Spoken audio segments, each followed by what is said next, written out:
இன்னைக்கு ஜனநாயகம்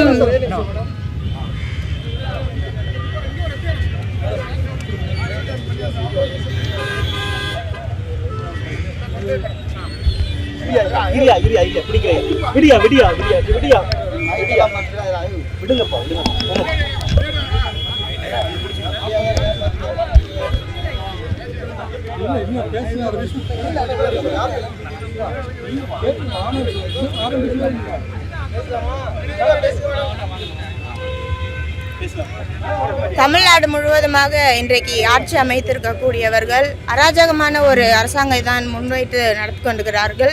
இன்றைக்கு பார்த்தீங்கன்னா தமிழ்நாட்டில் வெவ்வேறு துறையில் இருக்கக்கூடிய வெவ்வேறு பிரச்சனைகள் இருக்கிறது. பொதுமக்கள் ஒவ்வொரு நாளும் அன்றாட வாழ்வாதாரத்துக்கே போராடக்கூடிய சூழல் இருக்குது.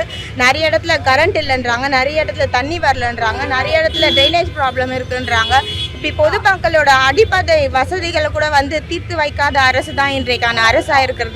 அப்படி இருக்கக்கூடிய சூழலில் இன்றைக்கு பார்த்தீங்கன்னா எங்களுடைய எதிர்க்கட்சி தலைவர் மாண்புமிகு துணை முதலமைச்சராக இருந்த ஒருவரை பேசியதற்காக அரெஸ்ட் செய்திருக்கார்கள். இது முற்றிலுமாக கண்டிக்கத்தக்க ஒரு செயல். அராஜகமான ஒரு அரசியலை தான் இன்றைக்கு இருக்கக்கூடிய அரசாங்கம் நடத்தி வருகிறார்கள்.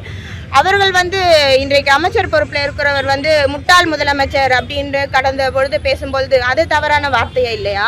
இன்றைக்கு முதலமைச்சர் பொறுப்பில் இருக்கக்கூடியவர்கள் என்ன டேஷ் பண்ணுறீங்க அப்படின்னு பேசுறது தகாத வார்த்தைகள் இல்லையா?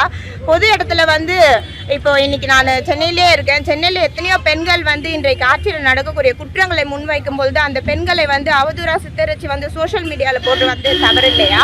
இப்படி வெவ்வேறு தவறுகளை இவர்கள் செய்யும் பொழுது இவர் எதுவுமே ஒரு தவறு செய்யாத ஒருவரை இன்னைக்கு ஆட்சி இருக்கு, பொறுப்பு இருக்கு, பெரிய பதவியில் இருக்கும் அப்படின்றதுக்காக இப்படி அரசாங்கம் இப்படி ஒரு விஷயத்தை பண்ணதுக்காக நாங்கள் எல்லாருமே இதை வன்மையாக கண்டிக்கிறோம். இது முற்றிலுமாக தவறான செயல்.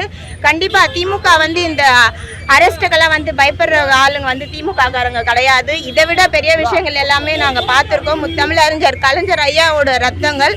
அப்படி இருக்கும்பொழுது உதயானா இதை கண்டிப்பாக லீகலாக ஃபைட் பண்ணி வெளியில் வருவார். இது அராஜகமான ஒரு அரசாங்கம் தான் எல்லாருக்குமே இருக்குன்றதை தெரிவிக்கிறேன். நாளைக்கு பட்ஜெட் கூட்டத்தொடர் நடக்குது, நம்ம கேள்வி எழுப்பிடுவாங்க அப்படின்றதுனால இந்த அரெஸ்ட் இருக்குன்னு நினைக்கிறீங்க? கண்டிப்பா அவங்க டைரக்டா எதோட அக்கௌண்டபிலிட்டி எடுக்க மாட்டாங்க, எதோட ரெஸ்பான்சிபிலிட்டியும் எடுத்துக்க மாட்டாங்க. மற்றவங்களை குற்றம் சொல்லிட்டு எது பண்ணாலும் திமுக தான் அப்படின்னு திமுக சாதிட்டு போறதுக்கு தான் இந்த அரசாங்கம் இருக்குது. தப்புன்னு சொல்றீங்களா சரின்னு சொல்றீங்களா மேம்? அதை மட்டும் சொல்லுங்க.